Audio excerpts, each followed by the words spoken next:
What if happiness isn't something to be found, but something to be unlearned? From the moment we're old enough to understand words, we're told what to want. Good grades, good school, good job, then a house, then a family, then retirement, then peace. We are handed a script and told that this is the path to happiness, and every part of that path is built on one idea. When you get what you want, you'll be happy. If you get more, you'll feel better. If you achieve more, you'll be fulfilled. If you move fast enough, work hard enough, and never stop, something will click. The emptiness will disappear. And if it doesn't, just keep going. Because happiness, we're told, is out there, somewhere, just ahead. In social media feeds, it's clearer than ever. Smiles, luxury, travel, achievement. Everybody seems to be living their dream, and if you're not, you're failing. This creates a loop. You scroll, you compare, you feel behind, so you act, you work harder, you push further. Then you get something. A like, a raise, a purchase. For a moment, there's a rush. Then it's gone, and you're back where you started. So you chase the next thing, and the next. What you're experiencing is a chemical process. The brain rewards action with dopamine. Not when we get the reward, but when we anticipate it. When we expect pleasure, not when it arrives. That's why the chase feels better than the prize. We don't realize it, but we're living in a loop, seeking things not for what they are, but for the temporary hit they give us. And this isn't new. In the 4th century BCE, a man named Aristippus of Cyrene believed the purpose of life was simple: pleasure. If something felt good, it was worth doing. If something didn't, avoid it. He called this philosophy hedonism, the pursuit of pleasure as the highest good. To some extent, this idea shaped Western thinking for centuries, and in the modern world, it's everywhere. Advertisements don't sell products, they sell feelings, convenience, ease, comfort, status, joy. We're told we can buy our way to a better life. One subscription, one upgrade, one click at a time. Every app is designed to reduce friction. Every device is faster, smoother, more responsive. Every platform pushes you to act, respond, click. And the faster you respond, the more you're rewarded. What this creates is addiction, not to drugs, but to stimulation. Your phone becomes the first thing you check in the morning, the last thing you see at night. The quiet between tasks gets filled with noise, music, videos, notifications. Even rest becomes something to consume. And the worst part? The more you consume, the less it satisfies you. This is known as the hedonic treadmill. It's a term used in psychology to describe how we adapt to pleasure. The first time something happens, like buying a car, reaching a goal, getting praise, it feels incredible. The second time, it feels good. The third, normal. The fourth, expected. You've moved the finish line. Now you need more just to feel the same. And because we adapt, we don't question the process. We assume the answer is to chase harder, move faster, work more, upgrade again. So we start treating peace as a destination. And like any destination, it must be earned. But what if it can't be? What if no matter how much we achieve, it never feels like enough? In the 20th century, economists believed that as societies grew richer, they would also grow happier. For a while, it looked true. More income, more comfort, more choice. But studies show something else. After basic needs are met, food, shelter, safety, more wealth has little effect on happiness. In fact, beyond a certain point, the link disappears entirely. Yet we continue to act like it matters. Like reaching the next level will fix everything. We don't stop to ask why this model has never worked. We just assume we haven't played it well enough. This is the modern myth. That happiness is something external, that it can be pursued, caught, owned. But every time we reach for it, it moves again. And in chasing it, we don't notice what we've given up. Time, stillness, presence, clarity, the ability to just sit, without noise, without distraction, and exist. We treat silence as a problem to solve, boredom as something to fix, discomfort as failure. And so we miss the truth. That happiness was never in the outcome. It was never in the product, the praise, the number in the bank, the image in the mirror. It was in the ability to live without needing any of those things to feel whole. But the systems we live in can't sell that. They can't profit from enough. They need us to feel like we're missing something, because only then will we keep moving, keep buying, keep scrolling, keep chasing. And if we stop, if we actually feel content, they lose. This is the lie. Not that pleasure feels good, but that it's the same as happiness. Not that success is bad, but that it guarantees peace. Not that comfort is wrong, but that it can replace meaning. And as long as we keep believing that lie, we'll stay on the treadmill, running, reaching, striving, for something that disappears as soon as we catch it. Epicurus has been misunderstood for over 2,000 years. Most people hear his name and think of indulgence, a man who praised comfort, promoted desire, and lived for taste, wealth, and excess. The kind of figure you'd link to parties and pleasure. But that image isn't true. In fact, it's the opposite of who he really was. Epicurus lived in a small house just outside Athens. He had a garden, a few close companions, and very little else. No riches, no servants, no pursuit of fame. His idea of pleasure was bread, water, and sometimes, if available, a slice of cheese. He believed that happiness didn't come from having more. It came from needing less. And while others chased power, built empires, and argued in public forums, Epicurus withdrew from it all. He spent his life teaching that real freedom starts when we stop chasing what we don't need. He once said, "Do not spoil what you have by desiring what you have not." That one sentence challenges nearly every idea we've been taught about happiness. He separated all human desires into 3 groups. The first group was natural and necessary. These are the things we truly need to survive: food, water, shelter, sleep, safety. But also connection, trust, companionship. These are basic. If we ignore them, we suffer. If we meet them, we're stable. The second group was natural but unnecessary. These aren't harmful, but they're not essential either. Fancy meals, soft beds, entertainment. They're fine to enjoy if available. But depending on them creates problems. Because once comfort becomes normal, its absence starts to feel like pain. The last group was the most dangerous: vain and empty desires. These include fame, status, endless wealth, public praise, control. These are artificial. We don't need them, but modern life tells us we do. Epicurus believed that this third group is the one most people chase. And it's the main reason they're unhappy. Because these things don't end. No matter how much you have, someone has more. No matter how much praise you get, it fades. No matter how much status you gain, you fear losing it. So the more you seek, the more you depend on what you can't control. And that makes your peace fragile. Epicurus didn't reject pleasure, but he redefined it. Most people think of pleasure as sensation, a good meal, a soft couch, a beautiful view. But for Epicurus, true pleasure was the absence of pain, both physical pain and mental trouble. He called this state ataraxia, a kind of calm where the body is untroubled and the mind is steady. It's not about stimulation. It's about freedom from fear, anxiety, and confusion. The fewer desires you have, the easier this state becomes. If you don't need luxury, you're not bothered by its absence. If you don't fear death, you're not tormented by time. If you don't need approval, you're not shaken by rejection. Epicurus taught that everything we do is to avoid discomfort. But most people make it worse by thinking more leads to less suffering. They chase things hoping it will end their pain, only to find it adds new worries. He wanted to flip that, to reduce suffering by reducing needs. And he practiced it. His school, known as the Garden, welcomed everyone: men, women, even former slaves. They lived simply. They studied philosophy. They ate basic meals. They focused on clarity, not consumption. And for decades, his ideas spread. But after his death, his work was buried. And later, thinkers reshaped his teachings. They used his name to justify excess. They took his message of moderation and twisted it into self-indulgence. But the original message hasn't changed.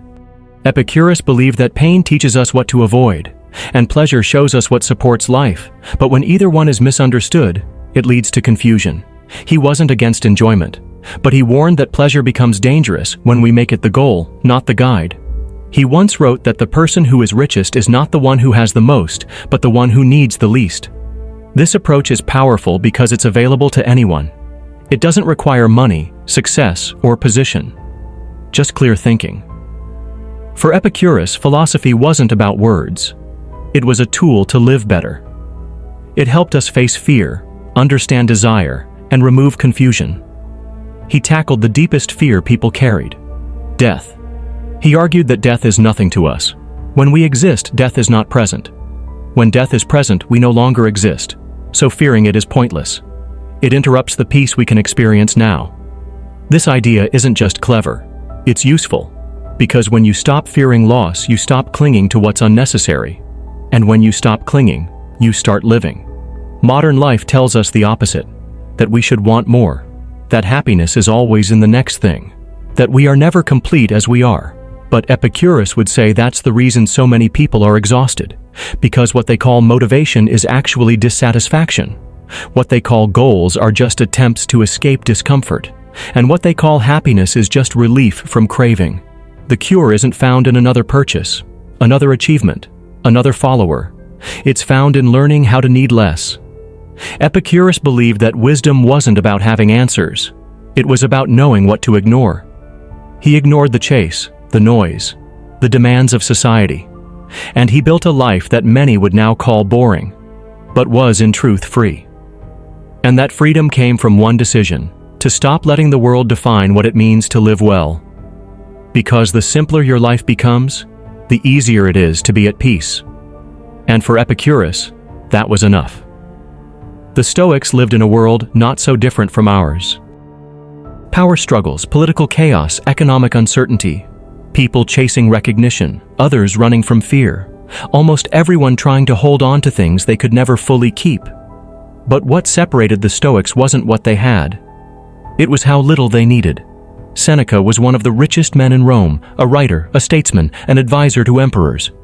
But in his private notes, he warned that wealth creates weakness when we think it's permanent. He practiced losing it, even while he owned it. Epictetus was born into slavery. He had no money, no freedom, no title.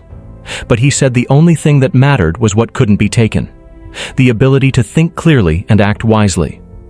Marcus Aurelius ruled the Roman Empire. He had access to power, pleasure, and control over armies. But in his journal, he reminded himself daily, "None of it belongs to you. Not your body, not your reputation, not even your next breath." These men didn't agree on everything, but they all shared one core belief: happiness does not come from chasing more. It comes from learning what matters and letting go of what doesn't. Today, most people are trained to react to everything. We check phones, we answer alerts, we feel pressure to respond, to post, to prove we're doing something. We want approval, we want attention, and we think peace comes from reaching a point where nothing goes wrong. But the Stoics saw it differently. They believed the problem isn't the world, it's how we judge it. They called it the dichotomy of control. Some things are within our power: what we choose to say, how we choose to think, the actions we take each day. And some things are not: the past, the future, other people, random events, the outcome of any plan. The more you focus on what you can't control, the more unstable your peace becomes. The more you train your mind to stay on what you can influence, the more steady you remain. It sounds simple, but almost no one lives this way. If someone insults us, we take it personally. If plans fall through, we panic. If others succeed, we feel behind. We expect life to meet our terms, then blame life when it doesn't. Epictetus said, "It's not events that disturb us, but our judgment about them." This means the real conflict isn't outside, it's internal. And the solution isn't more control, it's less dependence. To train this mindset, the Stoics practiced something strange by modern standards. They called it negative visualization. They would pause and think, what if I lost this? What if this person was gone? What if today was my last day? Not to cause panic, but to reset their perspective. Because when you remember something isn't guaranteed, you stop taking it for granted. And when you stop expecting life to give you everything, you learn to value what it already has. Marcus Aurelius wrote about waking up each day knowing people will be rude, greedy, dishonest. But instead of being upset, he prepared his mind to meet them with reason, not anger. He said, "You have power over your mind, not outside events. Realize this, and you will find strength." This wasn't theory for him. He lost children. He ruled during war, plague, and betrayal. He kept writing through it all, not to the world, but to himself. A way to stay clear while everything around him changed. Seneca took it even further. He practiced voluntary discomfort.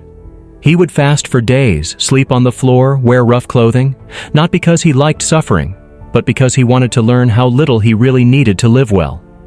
If you can eat plain food and still think clearly, if you can lose money and still act with reason, if you can fail and still remain steady, then nothing has power over you anymore. And that, to the Stoics, was freedom. Not the ability to do anything you want, but the ability to stay unmoved when things don't go your way. Modern culture pushes the opposite. More convenience, more pleasure, less discomfort. But the less we face challenge, the weaker we become.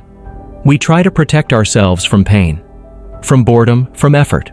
We want comfort without limits, praise without criticism, peace without problems. But the Stoics warned, the more you avoid discomfort, the more power it has over you.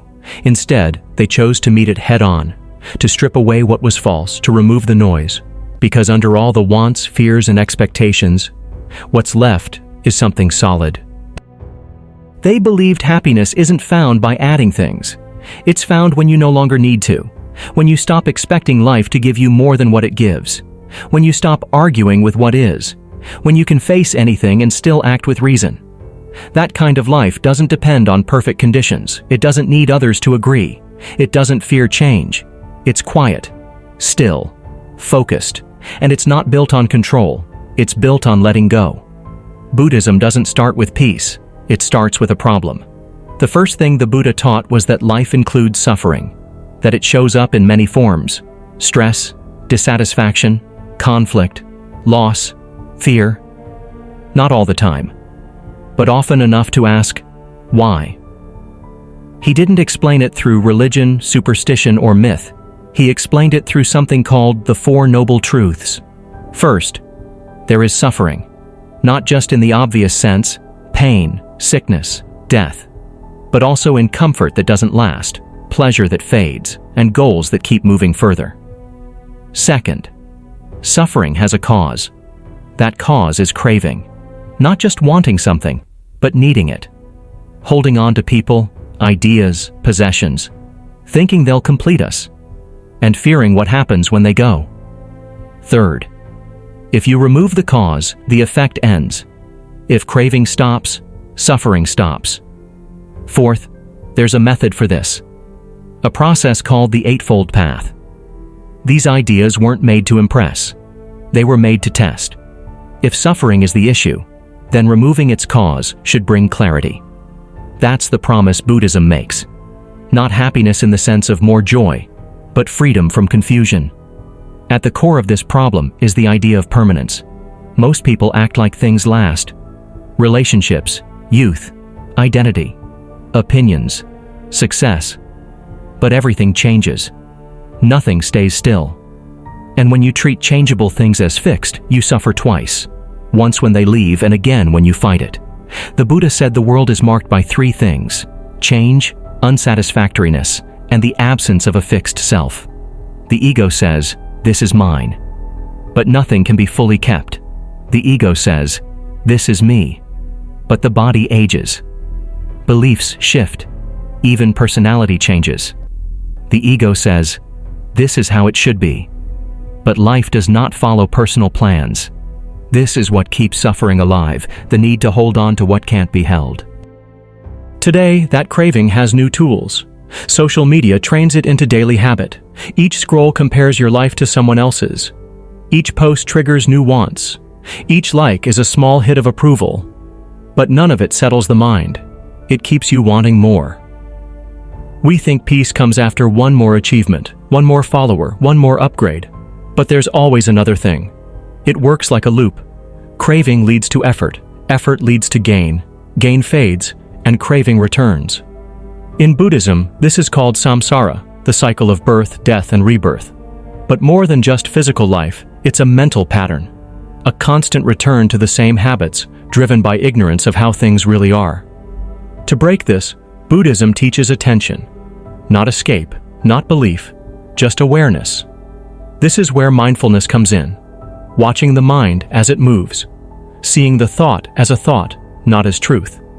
Seeing the desire as a desire, not as a command. When a feeling arises, it's just that, a sensation. When a fear appears, it's temporary. When an impulse calls for reaction, you can pause. In that pause, the loop can stop. The point isn't to suppress pleasure or to become numb. It's to stop being controlled by automatic reactions. Craving isn't just about wanting. It's about needing things to be different than they are. Mindfulness notices this need, and detachment loosens its grip. But detachment doesn't mean indifference. It means you stop confusing your peace with external outcomes. You can still enjoy, still care, still act, but without the need to win, prove, or collect. This leads to something more stable than happiness based on results. It's not excitement, it's not pleasure. It's the absence of being pulled in every direction. The Eightfold Path shows how to build this in daily life. It's not abstract. It includes how you think, how you speak, how you work, how you focus, how you make decisions. Each part builds awareness, discipline, and understanding. Right view, seeing things clearly. Right intention, letting go of harm. Right speech, choosing words carefully. Right action, avoiding destructive behavior. Right livelihood, working without harming others. Right effort, directing attention skillfully. Right mindfulness, staying present. Right concentration, steadying the mind. Together they form a way of living that reduces confusion. But this isn't quick. It's not a hack. It takes practice. Which is why Buddhism isn't about adopting a belief. It's about training attention, watching the cause of suffering happen in real time, and choosing not to add to it. This is how the Buddha described awakening.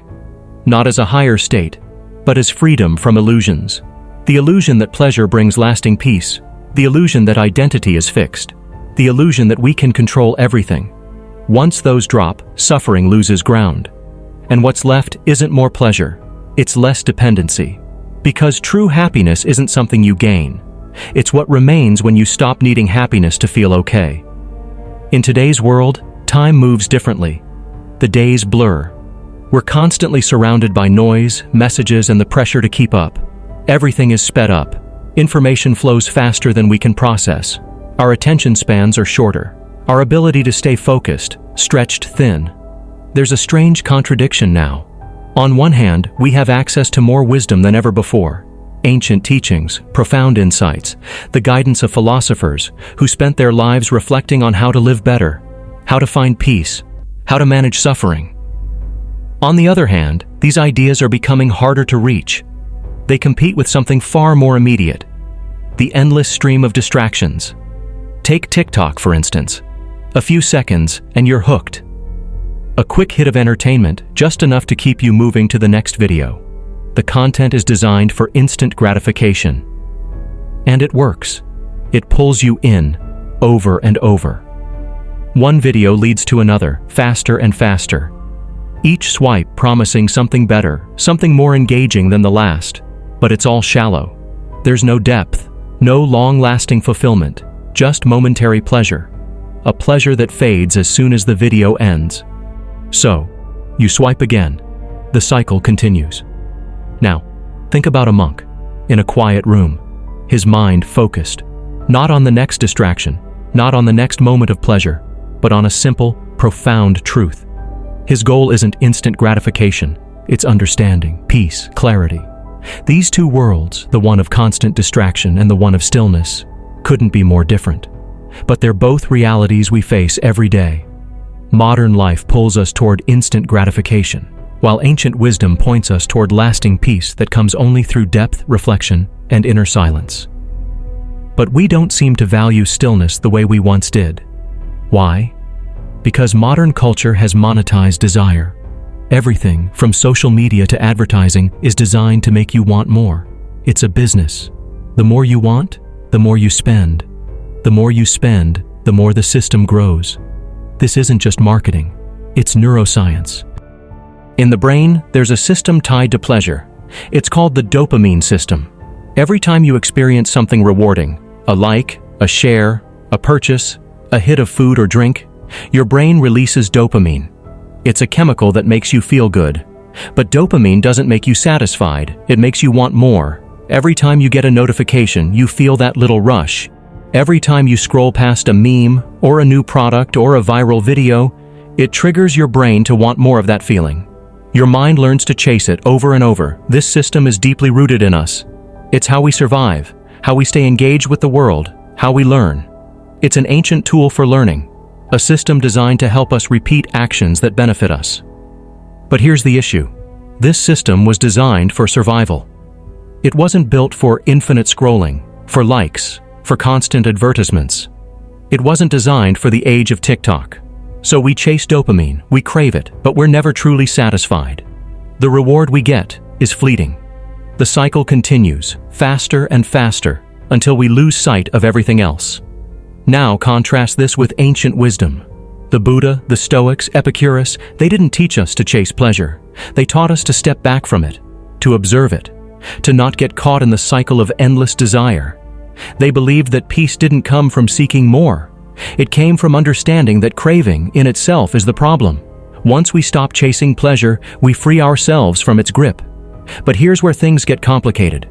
We live in a world that thrives on our cravings. Modern algorithms are designed to keep us hooked. They feed our desire for novelty, entertainment, and distraction. The longer we stay engaged, the more profitable it is for the system. The more we crave, the more they give us. This makes it hard to escape the trap. When you're constantly being pushed to consume, when everything around you is designed to keep you coming back for more, it feels impossible to stop. You can't hear the quiet wisdom of ancient philosophers when the noise is so loud. This isn't just about social media, it's in every part of our culture. The ads we see, the way shopping is structured, the pressure to work harder, faster, achieve more. It's all about keeping us moving, chasing the next thing, the next pleasure, the next achievement. But ancient wisdom said the exact opposite. Slow down. Detach. Realize that happiness isn't in the next thing. It's in understanding what you already have. It's in seeing that the search for more only keeps you on a treadmill. And this treadmill is designed to keep us running. We are engineered to crave, not to be content, not to find stillness. We are designed to want more. But deep down, we know this isn't the way to happiness. We know it, even when we don't want to admit it. It's why, no matter how much we achieve, how much we own, how much we experience, something still feels missing. The momentary highs don't last.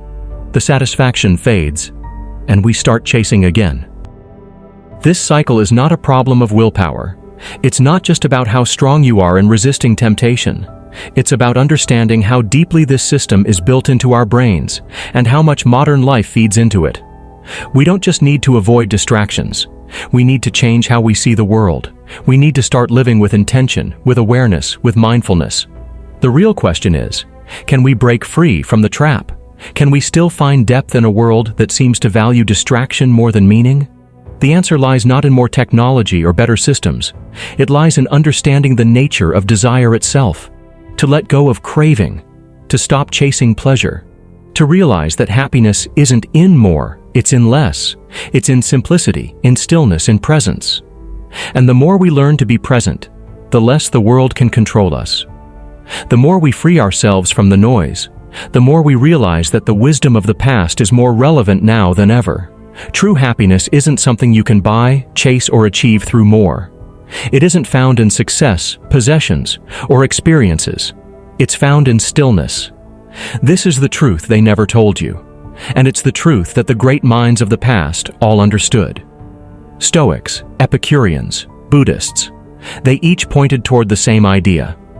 That happiness comes not from accumulating things or status, but from letting go.